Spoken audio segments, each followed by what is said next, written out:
Bersama saya di Alur Donghua, para pecinta Donghua. Alur cerita ini merupakan lanjutan dari novel Against the Sky Supreme atau Nitian Zizun. Bagi kalian yang belum subscribe, silakan di subscribe dan jangan lupa klik lonceng notifikasi di pojok kanan atas untuk mendengarkan episode selanjutnya. Di episode sebelumnya, setelah Taois Murong mengetahui bahwa lelaki yang membeli 11 pedang terbangnya memiliki keahlian pengrajin senjata, dia memerintahkan Gongsu Roshi untuk menemukannya. Saat itu, ketika Tan Yun ingin kembali ke garis Danmai, dia disergap oleh murid garis jiwa suci. Dia dengan kejam menggunakan formasi pedang pembantaian Hong Meng untuk membantai Song King Li beserta 42 murid lainnya. Cerita ini dilanjutkan pada saat ini di puncak 350 km jauhnya, murid yang bangga dari tetua kedua garis jiwa binatang bernama Pan Jian menutup matanya dan berhenti sebentar. Sementara Lin Si memutar pinggangnya dan menempelkannya ke tubuh Pan Jian. Pan Jian masih menggunakan indera spiritualnya yang kuat untuk mengelilingi Tan Yun yang berjarak 350 km. Namun, saya tidak tahu bahwa dia menggunakan formasi Hejian untuk menjebak 43 orang dari garis keturunan jiwa suci dalam formasi tersebut, dan hanya beberapa kekuatan emas yang membunuh 43 orang itu. Pan Jian berdiri dari sudut pandang melihat formasi pedang ilahi Hong Meng yang berdiameter hanya 300 meter dan ruang di dalamnya agak kabur. Dari luar formasi, dia merasakan formasinya biasa-biasa saja. Tentu saja, jika dia dimasukkan ke dalam formasi, dia mungkin tidak akan berpikir demikian. Kakak Pan, Anda adalah murid kuat di peringkat Wolong. Jika Anda berurusan dengan Tan Yun, formasi pedangnya tidak akan berguna bagi Anda. Kakak Pan, aku sudah memikirkannya. Lin Xinyi berbisik dalam dan menghembuskan udara panas ke Pan Jian. Xinyi, jangan membuat masalah untuk saat ini. Aku akan memberimu makan setelah Tan Yun terbunuh. Pan Jian menahan keinginannya. Kesadaran spiritualnya menyelimuti Tan Yun dan berkata dengan senyum muram, Tan Yun ini sangat misterius. Dia adalah seorang murid tukang dan dia mampu menggunakan susunan pedang untuk menghancurkan 43 murid dari garis keturunan jiwa suci. Dan pada salah satu dari mereka adalah kesempurnaan agung alam jiwa janin. Meskipun 43 orang ini adalah bukan yang terkuat dari daftar Wulong, namun bagaimanapun juga, baik dari segi jumlah maupun rana, mereka jauh lebih kuat daripada Tan Yun. Tan Yun bukanlah orang yang sederhana. Formasi yang dia gunakan terlihat biasa saja dari luar. Saudara Pan, kamu benar. Lin Si mengubah perilaku. Guru meminta kita memanggal kepala Tan Yun. Jika Anda membiarkan Tan Yun pergi hari ini, saya tidak tahu berapa lama kita akan menemukannya lagi. Mendengarkan ini, Pan Jian mengangguk dan tepat ketika dia akan menjawab, ekspresinya berubah. Dia telah menyingkirkan pedangnya. Formasi siap untuk pergi. Kita tidak boleh membiarkan dia memasuki gerbang gunung. Pan Jian membuat rencana dan setelah mengatakan sesuatu di telinga Lin Si, mata indah Lin Si memancarkan pandangan muram dan kemudian kembali normal. Dia melepaskan rok di tubuhnya, merobek celana dalam putihnya, dan menginjak pedang terbang dengan kaki telanjang, dan berlari ke arah Danmai lebih dari 600 mil jauhnya, membiarkan hujan membasahi kulit tipisnya. Setelah Lin Si pergi, Pan Jian melihat ke belakang, melirik 9 murid dari garis keturunan jiwa binatang dan berkata tanpa ragu, aku tidak membutuhkan kalian di sini. Xinyi dan aku sudah cukup untuk membunuh Tan Yun. Kalian segeralah pergi ke jiwa binatang. Baik kakak senior Pan. 9 orang menanggapi dan mengendarai perahu roh bersama, melesat melintasi pegunungan seperti kilat dan menghilang tanpa jejak dalam waktu singkat. Cincin Qian Kun Pan Jian menyala, lalu jimat tembus pandang tingkat spiritual tingkat rendah muncul di tangannya, dan rune itu meledak menjadi tirai tipis. Pan Jian menghilang seketika, bahkan dia menahan napas, bersembunyi di rumputan di aula atas. Pada saat yang sama, Tan Yun memasuki 43 cincin Qian Kun yang membuatnya senang bahwa dia telah kehilangan kapal spiritual kelas atas sebelumnya. Tetapi sekarang dia telah memperoleh kapal roh harta karun kelas rendah. Perahu roh artefak spiritual kelas atas memiliki kecepatan 150.000 mil per hari, sementara perahu roh harta karun tingkat rendah dapat melakukan perjalanan sejauh 200.000 mil per hari. Perahu roh harta karun tingkat rendah tidak diragukan lagi merupakan senjata ajaib yang ampuh untuk melarikan diri. Tan Yun juga memasukkan roh perahu hitam ke dalam cincin Qian Kunnya, menyeka darah di wajahnya dan menginjak pedang terbang menuju gerbang Gunung Danmei yang berjarak 280 mil. Kali ini ke kota Huang Pupang, Tan Yun mendapatkan banyak keuntungan. Pertama, Tan Yun sekarang memiliki 10 jimat di tangannya yang digunakan untuk memperbaiki jimat tingkat harta karun kelas menengah. Jika masing-masing disempurnakan menjadi jimat offensif, itu setara dengan 10 serangan kekuatan penuh oleh seorang kultivator tingkat ke-6 alam penyempurnaan jiwa. Kedua, dia membeli 11 pedang terbang yang merupakan senjata spiritual yang sangat berkualitas tinggi. Dia mampu mengeluarkan formasi pedang pembantaian yang sangat meningkatkan kemampuannya untuk menantang level. Meskipun dia telah membunuh 43 murid jiwa suci yang berada di kesempurnaan agung alam jiwa janin melalui formasi pedang, dia tahu betul bahwa dia sekarang memiliki paling banyak kekuatan untuk bersaing dengan para jenius besar dari sekte dalam. Jika Anda ingin bersaing dengan murid kuat di peringkat Wolong dan menjadi murid nomor 1 dari pintu dalam, Anda masih perlu mengkultivasi diri Anda sendiri. Hanya dengan memasuki tingkat ke-8 alam jiwa janin akan ada harapan. Bagaimanapun, peningkatan kemampuan sendiri adalah cara yang paling ampuh untuk membunuh musuh. Ketiga, untuk kepuasan Tan Yun, para murid Panlei menukar mata air jiwa dengan 6 jenis es dan 5 jenis api. Meskipun hanya level spiritual, itu sudah cukup untuk membuat api Hongmeng dan api es Hongmeng menjadi maju.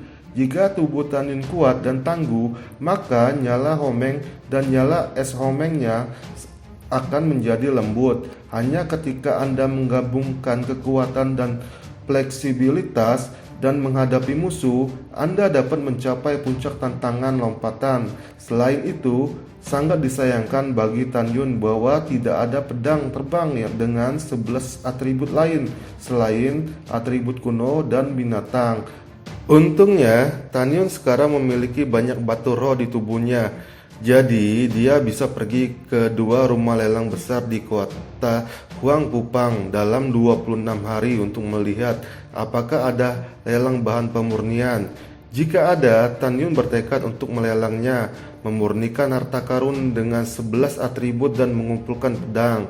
Pada akhirnya, Tan Yun merasa lega saat memikirkan kematian Kyo Kilin. Orang ini hanya mengertak murid tukang dan tidak pernah memperlakukan murid tukang sebagai manusia.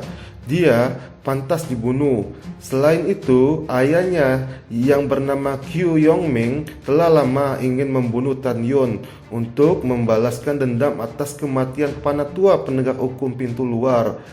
Sekarang, setelah Qiu Kilin mati, biarkan orang tua itu menjadi menderita. Tan Yun terbang di depan gerbang Gunung Danmai. Ada apa, Daniel? Kenapa kamu menangis? Tan Yun menyingkirkan pedang terbangnya dan menatapnya dengan bingung.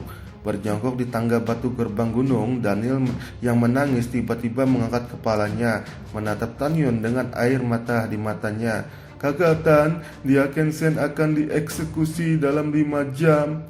Dia adalah satu-satunya lelaki tua yang memperlakukan murid tukang kita sebagai manusia.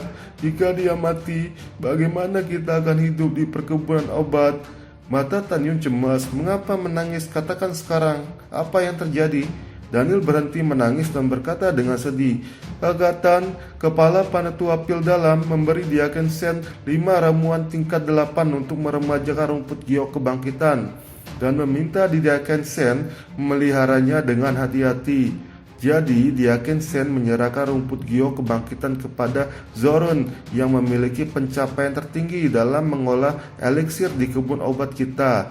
Tapi, dia tidak pernah membayangkan bahwa eliksir itu mati di tangan Zoron 3 hari yang lalu.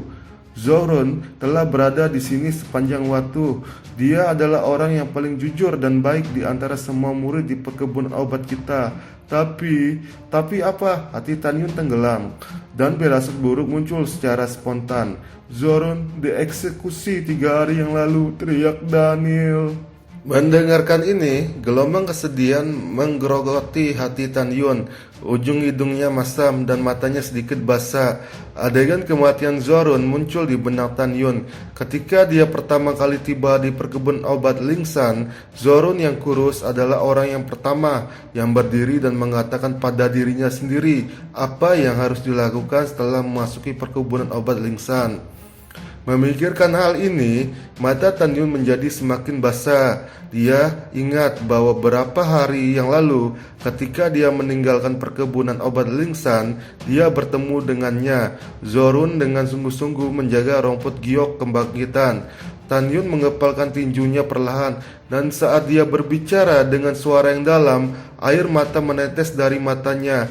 Rumput giok kebangkitan itu memang berharga, tapi ini adalah nyawa seorang.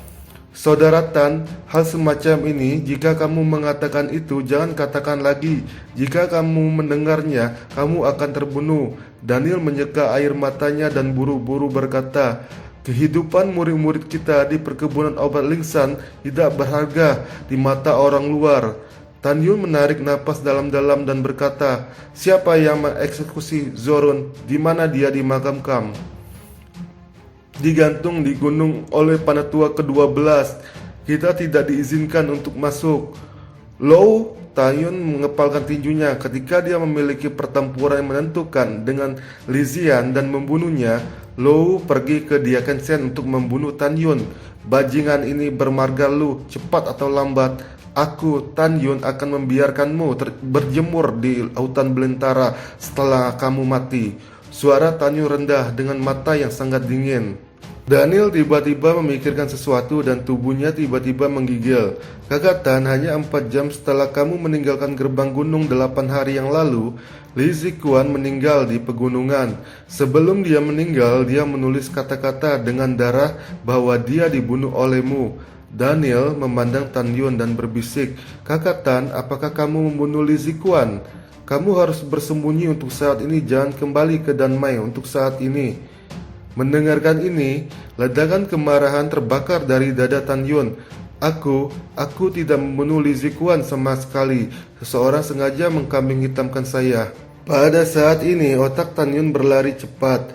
Saat ini ada terlalu banyak orang menginginkan hidupnya. Kakak senior Tan, Diaken Sen secara khusus menjelaskan bahwa dia ingin menemuimu sebelum dia meninggal, dan dia memiliki sesuatu untuk dikatakan kepadamu. Daniel berkata dengan sedih, kakak senior Tan harus bergegas dan pergi ke Gunung Abadi Kepala Bingking untuk melihat Diaken untuk terakhir kalinya. Daniel, jangan sedih. Aku tidak akan membiarkan Diaken Sen mati. Tidak akan pernah, Tan Yun berkata tegas. Ketika Tan Yun menaiki perahu roh, tiba-tiba terdengar teriakan seorang wanita dari belakang. Saudara laki-laki Danmai, tolong bantu aku. Tan Yun melihat ke belakang, melihat seorang wanita dengan pakaian rusak dan lusuh, dengan tampilan compang-camping. Wanita itu terbang dengan tatapan ketakutan. Dalam beberapa napas, wanita itu bersandung dan jatuh di depan Daniel. Dengan mata cemas, dia berlutut, kakak senior ini ingin bertemu Tan Yun. Wanita itu bernama Lin Xin Yi, seorang murid dari Jiwa Binatang. Dia terlihat seperti wanita murni dan polos yang panik dan tak berdaya. Dia meminta bantuan Daniel, matanya sepenuhnya tertuju pada Daniel, dan dia bahkan tidak melirik Tan Yun. Dari sudut matanya dapat dilihat bahwa penyamarannya luar biasa dan sempurna. Jantung Tan Yun berdetak kencang. Dia menyapu perahu roh dan muncul di depan Lin Xin Yi yang berada di kesempurnaan agung alam jiwa janin. Kakak senior, saya Tan Yun, apa yang terjadi? Tan Yun, tolong bantu. Lin Si tiba-tiba menjadi waspada dan setelah jeda dia berkata, "Bagaimana aku bisa percaya bahwa kamu adalah Tan Yun? Tunjukkan padaku token identitasnya." Dapat dilihat betapa liciknya Lin Si ini. Tan Yun dengan cepat mengambil token dari cincin Qian Kunnya dan menunjukkannya di depan Lin Si. "Ini benar-benar kamu?" Lin Si menangis. "Tan Yun, aku adalah saudara perempuanmu Meng Jia yang baik. Saudara mudamu memintaku untuk menemaninya ke Danmai untuk menemukanmu. Tetapi itu hanya setengah jam yang lalu. Beberapa waktu yang lalu, kami bertemu dengan murid-murid Panatua kedua dari baris pertama jiwa binatang. Mereka menangkap Mu Meng Jia. Saya mati-matian melarikan diri dan meminta bantuan Anda. Mereka telah mendambakan kecantikan saudari Mu Meng Jia. Saya pikir saudarimu akan dihancurkan oleh mereka." Mendengarkan ini, Tan Yun gemetar hebat, matanya merah dan dia meraung keras. "Di mana mereka menangkap Mu Meng Jia? Bawa aku ke sana." "Saudarimu berada di pegunungan 500 mil jauhnya. Sekarang aku tidak tahu kemana mereka membawanya, tetapi mereka seharusnya tidak pergi jauh." Lin Xin Yi menangis dan memimpin. "Naik perahu rohku." Tan Yun sedang terburu-buru meraih pergelangan tangan Lin Xin Yi, menyapu perahu roh dan berlari kencang ke arah barat laut sesuai dengan petunjuknya. Rambut Tan Yun berkibar. Dia melepaskan kesadaran spiritualnya secara ekstrim, menutup pegunungan di bawah 280 mil, mencari jejak kaki Mu Meng Jia. "Meng Yu, kamu akan baik-baik saja. Tunggu saja aku." Tan Yun ketakutan. Dia tidak bisa membayangkan bagaimana wanitanya sendiri akan disiksa. Dan Lin Xin Yi yang berdiri di belakang Tan Yun dari awal hingga akhir, dia menangis dan penyambarannya tanpa cacat. Sekian dan terima kasih buat kalian yang belum subscribe, silahkan di subscribe. Dan jangan lupa klik lonceng notifikasi di pojok kanan atas untuk mendengarkan episode berikutnya. Bye.